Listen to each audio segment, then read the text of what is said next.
The man scratched off the date on the check and changed it to the current day. He then carefully cut off the name of the original check holder and pasted it onto the check. A fake check was ready. However, when he tried to cash it at the bank, the teller immediately saw it was fake. No matter how much he pretended to be pitiful, he couldn't even get $5. Feeling defeated, he walked down the street, where he was instantly drawn to a group of pilots. The pilots were dressed in uniforms, moved with style, and were surrounded by beautiful flight attendants. Even children were coming up to ask for autographs. The bank manager himself was personally greeting them. The man was envious, so he decided to become a pilot. He pretended to be a reporter for a tabloid newspaper and used the opportunity to gather inside information. Next, he needed a handsome uniform. He told them his uniform was lost and ordered a new one. Since the man didn't have money, he decided to pay with a fake check. However, the elderly tailor told him that he only needed to report his employee number, and the company would reimburse him. With the uniform in hand, the man became the center of attention. His handsome face and sharp uniform made him look even more impressive. When he walked back into the bank, he was treated differently. His fake checks were easily cashed. Just because of the uniform, he used fake checks to check into a luxury hotel.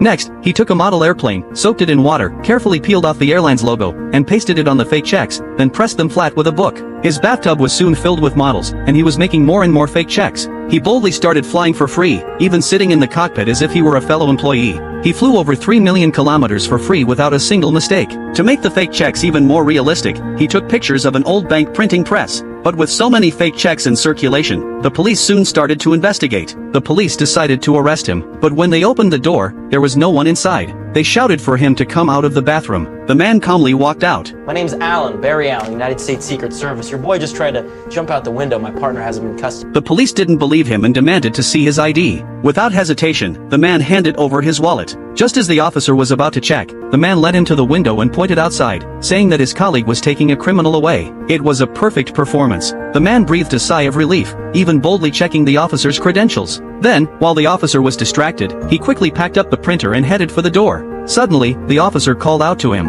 The man turned nervously. Your wallet. You hang on to it for a minute. I trust you. The officer opened the wallet and found something strange. It was full of labels, but no ID. He quickly looked out the window and saw the man rushing away in panic. It was then he realized he had been tricked.